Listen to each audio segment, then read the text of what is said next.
Arellano Marketing ha presentado recientemente un estudio nacional del consumidor peruano. Usted consume, Avatar consume, yo consumo, todo el tiempo consumimos. Priorizamos algunas veces mejor que otras. Invertimos en educación, en salud. Invertimos también en estética, invertimos en ropa. Nos queremos ver mejor, queremos que nuestra familia viva mejor. Pero hay detalles de esta información, de esta gran encuesta, que por supuesto está respaldada por la calidad de Arellano Marketing, que por cierto es un quinceañero, ha cumplido 15 años en los últimos días, que le van a usted a dar un gran aliento en relación a cómo estamos los peruanos planeando nuestro futuro y viviendo también nuestro presente. Bienvenido, Rolando. Gracias por acompañarnos esta noche. Y vamos a hablar de esta encuesta extraordinaria que revela tantísimos detalles, ¿no? Me decías cuando conversábamos hace unos segundos que lo que te parecía a ti más alentador era ver cómo las provincias están creciendo, a veces más que Lima. Sí, bueno, esta es una encuesta que nosotros hacemos cada 2 años en 15 ciudades del Perú. Lo que nosotros vemos es, para empezar, un gran crecimiento del Perú en los últimos años, pero sorprende más que las provincias siguen creciendo en modernidad, en ingresos, en tecnología, y en muchos casos superan a Lima. Ya lo superaban hace algún tiempo, pero ahora siguen superando y siguen creciendo con datos sorprendentes, ¿no? Una de las cosas que explicas extraordinariamente bien es cómo la clase media se ha ensanchado y ha crecido y se ha vuelto no solo una masa crítica, sino también con mucha personalidad. Ha desarrollado una gran personalidad. Así es. Lo que pasa es que nosotros siempre seguimos pensando del Perú como si fuera una pirámide, pero en realidad el Perú desde hace unos años ya es un rombo social, donde la parte baja es más chica que la parte en medio. Digamos, es un rombo panzoncito hacia abajo, y con una clase media que ha crecido, pero que está generando su propia manera de ver el mundo, que no necesariamente copia a las clases altas tradicionales, y que está generando pues un estilo de vida propio, ¿no? ¿Tú dirías que esa clase media se tipifica como sectores C y algo de D, o sobre todo C? Hay C y un poco de D, pero también hay A y hay B, solamente que no es el A y el B tradicional. O sea, es el migrante que hace 2 generaciones o no tenía nada o vivía en un cerro, y que hoy es dueño de una fábrica y exporta al mundo, que también sí es un migrante con mucho dinero, pero que no necesariamente es el tradicional clase A, AB que nosotros pensamos, ¿no? Claro. Podemos ver uno de los cuadros. Tenemos uno de los cuadros para especificar, señor director, cómo estamos compuestos en proporciones. A ver, vamos con ese cuadro. Según nivel socioeconómico. Claro, ese es el dato de nivel socioeconómico en el caso de Lima, ¿no? Del Perú. Y lo que vemos nosotros, si hiciéramos una división en tamaños iguales, veríamos que la clase E, que antes era mayoritaria, hoy solamente es 16%. Es extraordinario. De hecho, hace 3 años era 20%. O sea, se ha disminuido. ¿Y dónde está la mayor parte de la población? En el C y el D. O sea, incluso más del 60%. Más en el C. Así es. Más en el C que en el D. Lo que está diciendo es que estamos formando pues una sociedad un poco más igualitaria, ¿no? Un poco menos, con menos dispersión de los ingresos. Y esto es a nivel nacional. Esto es a nivel nacional. En el caso de Lima es 13%, y en el caso de provincias es 20% el E, ¿no? Provincias es un poquito más, en términos de nivel socioeconómico, ¿no? Es un poquito más. Y tú dirías que en el E es donde está la pobreza. Y en el D está empezando la gente que empieza a salir de la pobreza. En el C ya estamos los peruanos que hemos dejado de ser pobres. Claro, si nosotros hablamos en términos tradicionales, Antes se denominaba A clase alta, B clase media y C clase baja. Ahora en realidad C es la clase media, ¿no? La clase media, la que tiene comodidades, la que puede empezar a acumular, la que ya empieza a poseer, bueno, es dueña de su casa, etcétera. Pero también en el C y el D tienen costos de vida menores, o sea, ganan menos, pero también les cuesta menos vivir en general. Por lo tanto, su nivel de bienestar no es muy inferior al del A y el B tradicionales. Ajá, o sea que hay mayor bienestar. Claro, el nivel de bienestar relativo es bueno, porque uno que vive en Miraflores, por decir, ir al cine le va a costar 18 soles, ¿no? Que es lo que cuesta de la entrada y en fin. No, es lo que cuesta la entrada. La entrada. Pero si tú vives en el caso de Lima, ¿no? Vives en Comas y vas al Megaplaza, el cine del Megaplaza te va a costar 10 soles, ¿no? Y es la misma película, son los mismos asientos, y etcétera. Los mismos efectos, no vamos a perder nada. Claro, y lo mismo en general, te cuesta menos la casa, te cuesta... Entonces, uno siempre habla en términos de cuánto dinero gana, pero no habla en términos de cuánto cuesta vivir con ese dinero. Y entonces estas diferencias, digamos, de costo hacen que se parezcan más los niveles sociales de lo que uno podría pensar, ¿no? Eso es tremendamente alentador. Eso nos promete, nos permite pensar que podemos reunirnos de una mejor manera, que podemos ocupar nuestra mente, nuestros corazones, por decirlo de la manera más humana, en avanzar, en caminar juntos. Porque la desigualdad causa el encono y el enfrentamiento, pero el bienestar es al contrario. Así es, pero además, fíjate, lo que sucede es que las noticias que nosotros vemos con mucha frecuencia nos hablan de los problemas, de los choques, de los contrastes, pero poco hablamos de las cosas que nos están uniendo. Y por decir, bueno, nosotros tratamos del tema de los mercados porque es una actividad social importante y tratamos de describir la sociedad a partir de ahí, pero nadie dice cuánta gente se encuentra de todos los niveles sociales, por ejemplo, en los centros comerciales. O sea, tú vas a Huancayo o a Trujillo o en Lima y vas a encontrar que todas las clases sociales se encuentran por primera vez, creo yo, en la historia y comparten un mismo sitio, comparten una misma actividad. ¿Tú dirías que un centro comercial expresa la posibilidad, primero, de reunirnos, de juntarnos, pero también la democracia? En gran parte expresa la posibilidad de democracia en el sentido de que por fin empezamos a conocernos y empezamos a compartir lugares similares. O sea, yo creo que es una demostración de acercamiento, ¿no? Es una plaza. Es una plaza, es lo que era la plaza de armas del pueblo de antes, pero lo que pasa es que en las plazas de armas del pueblo no necesariamente se juntaban todos. Tú vas ahora a un centro comercial como si se juntaban en los mercados, ¿no es cierto? Y en un centro comercial y vas a encontrar que están todos los niveles sociales, todos los estilos de vida compartiendo. De eso no se habla porque además algunos piensan que la sociología está reñida con el mercado y yo creo que es un error, ¿no? Nada más equivocado, sí, yo comparto esa idea contigo, nada más equivocado. Ahora, tú dices, y eso es muy interesante en el análisis de esta encuesta, que la clase media está impulsando la economía, la está sosteniendo, es decir, consumo interno, ¿no es cierto?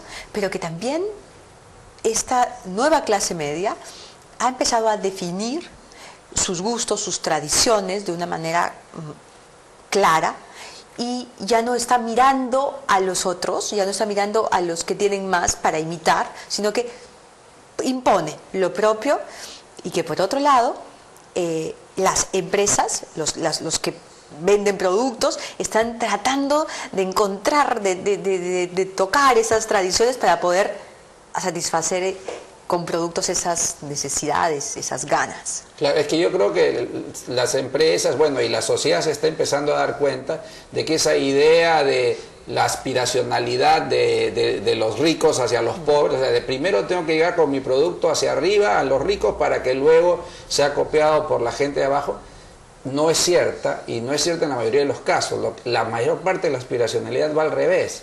¿Qué cosa es lo que bailan los ricos ahora? bailan Grupo 5, ¿no? Que salió de Chepén y además con una música anterior. ¿Qué cosa comen las clases medias o altas? Comen ahora quinoa, comen... O sea, toda la cocina criolla que salió de abajo, de arriba. Entonces, caucao.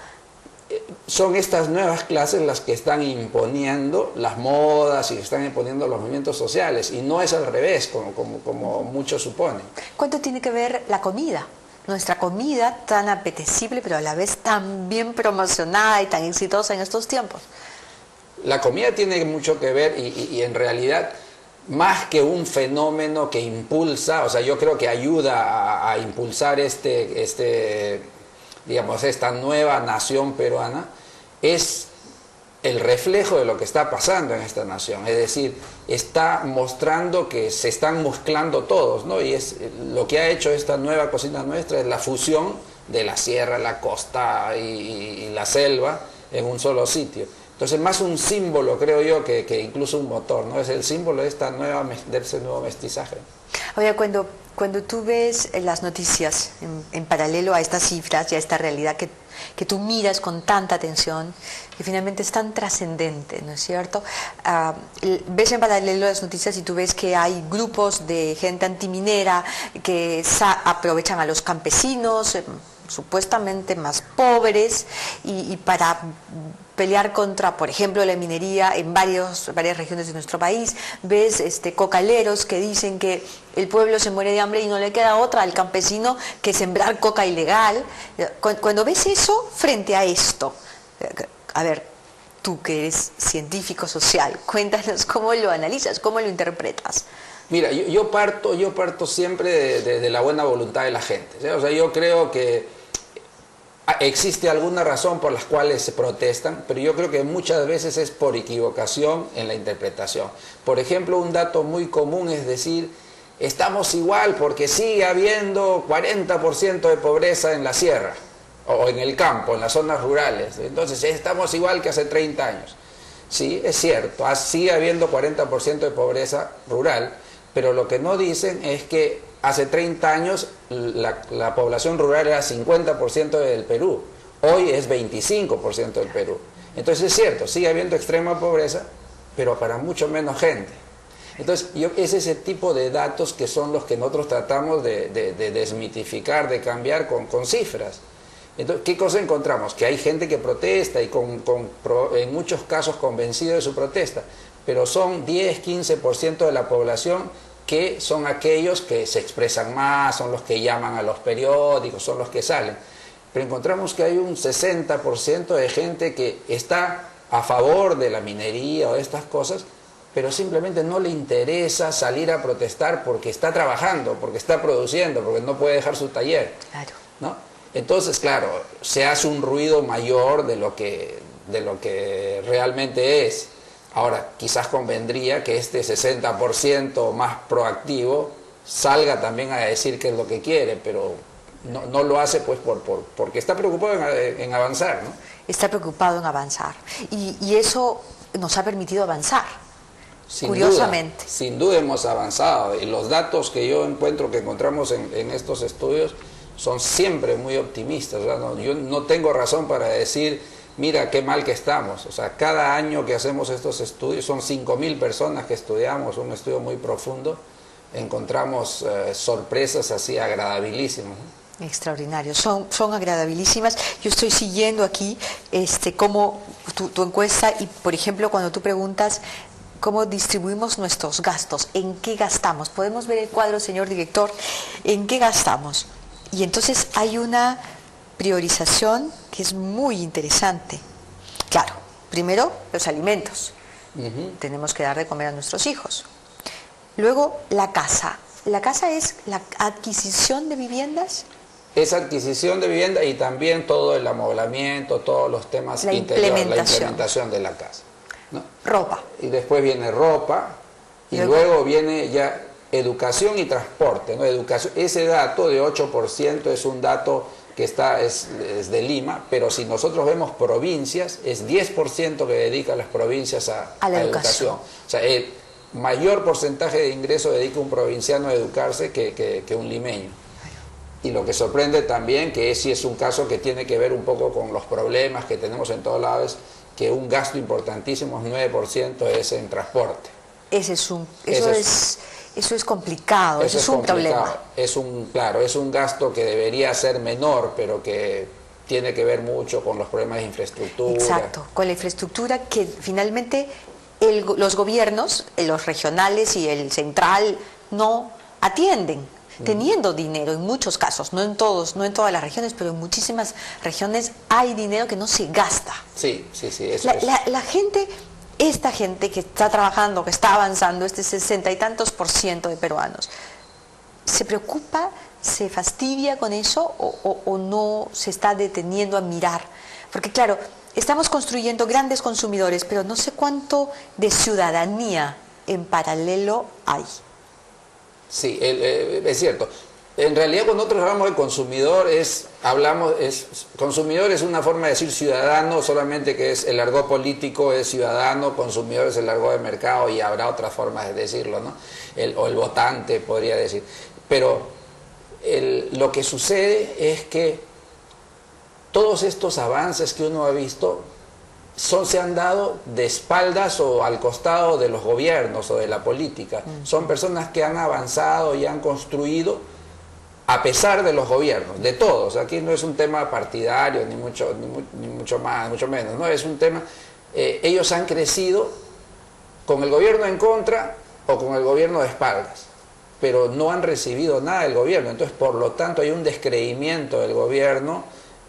Nuestros estudios, bueno, no estamos mostrando las zonas sociales, pero la desconfianza que tiene toda la población de sus autoridades es muy grande, y a pesar de eso sigue avanzando, ¿no?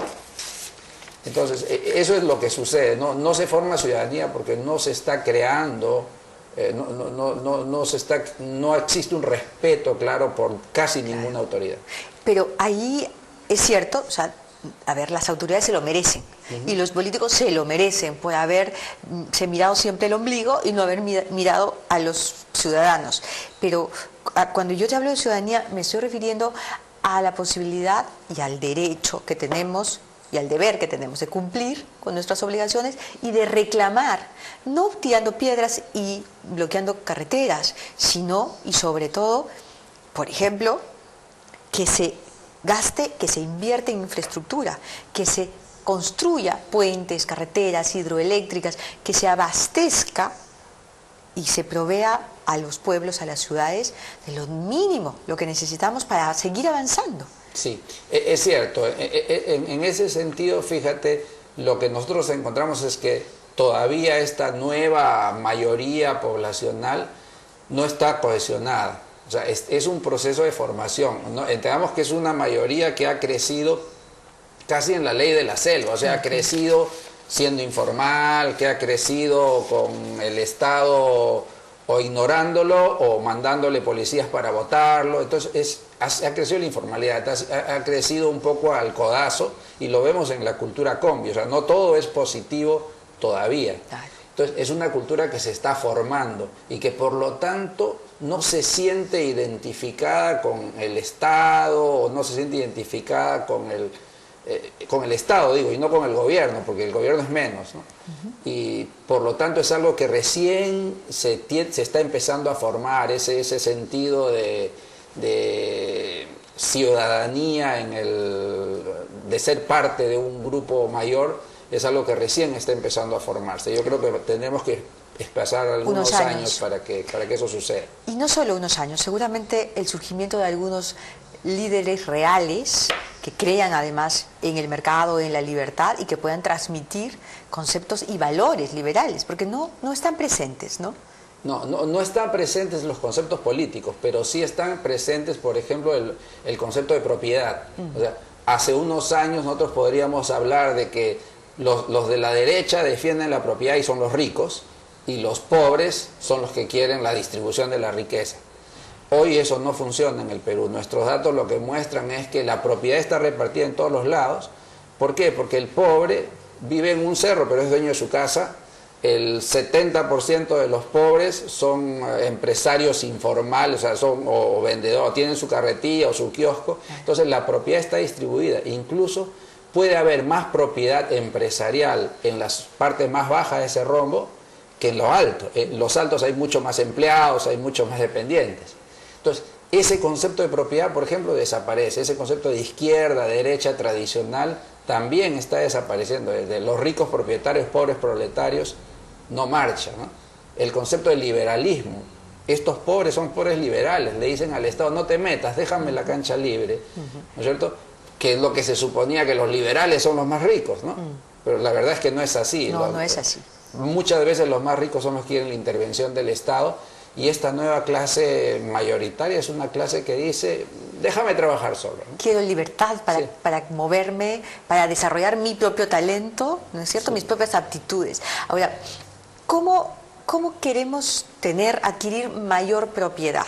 ¿Qué compramos más? Porque leía en la encuesta que la mayoría de gente que tiene acceso a comprar vivienda prefiere terrenos, casas, antes que apartamentos. Claro. Es que, bueno, todavía eso no ha cambiado. En realidad, uno busca el departamento cuando tiene la limitación, pero en general la aspiración máxima es tener tu casa y tu casa separada. Ahora, los que viven en ciudades como Lima, etcétera, ya van a privilegiar el departamento, no porque les guste el departamento, sino por la ubicación o por la accesibilidad. Y la seguridad. Y la seguridad.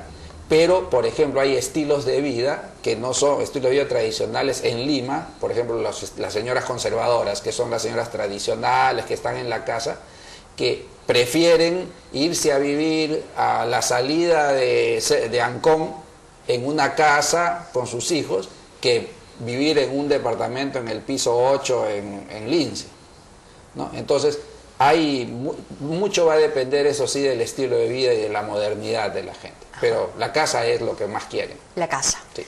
Y en la sierra o en los demás lugares del país, en el centro, es el terreno. Claro, el terreno para construir tu casa. Pero para construir casa. Así es, el terreno para construir casa. Y ahí sí empieza a aparecer el que tiene que haber el jardín y en muchos casos en las provincias todavía la costumbre de criar sus gallinitas y tener los animales. Eso no ha variado mucho. No ha variado. Ahora, cuando tú dices en relación a los centros comerciales, a las galerías comerciales, a las zonas comerciales, ¿podemos ver ese cuadro, por favor, señor director? A ver, las galerías comerciales son más visitadas que los centros comerciales. Sí, claro, porque hay más cantidad, ¿no es cierto? Pues esos son los datos a nivel total de Perú. Sí, total Perú. Pero lo que interesa es que esos datos, el dato en rojo es de hace 2 años, del 2009, y el verde es del 2011. Y veamos cómo aumenta el acceso a ambos sitios, ¿no? Tanto a las galerías como a los centros comerciales. Pero las galerías son centros comerciales pequeños. Las galerías son los centros comerciales más pequeños. Más populares. Con tiendas, así es, mucho más populares. Pero lo que quiere decir es que ha crecido el centro comercial, pero no necesariamente eso ha significado que la pequeña galería, la galería tradicional, ha disminuido, sino que los dos han crecido igual. Que eso es lo importante, que vemos que hay una convivencia de los sistemas modernos con los sistemas relativamente más tradicionales. Claro. Incluso las provincias, en las provincias la bodeguita no ha disminuido con la llegada de los supermercados, que es otra cosa. Contra todo pronóstico, Contra ¿no? todo pronóstico, lo que está diciendo que estamos formando probablemente un nuevo sistema comercial propio al país, ¿no es cierto? Porque lo natural en otros países es que desaparezcan unos y aparezcan otros. Aquí se está dando una convivencia interesante.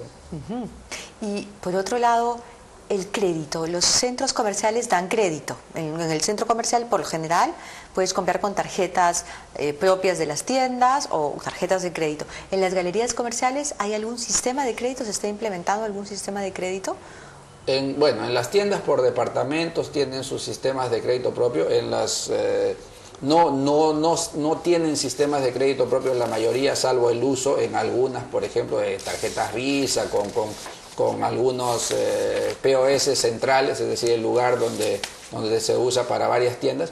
Pero Lo que sí hay por el otro lado es que los usuarios tienen crédito del sistema financiero que está en todas las provincias. Entonces, tú puedes ir a comprar con el crédito que te dio el banco, la caja o cualquier otro de los sistemas financieros. El crédito es una de las cosas que ha crecido más. Ha crecido, estamos usando el crédito.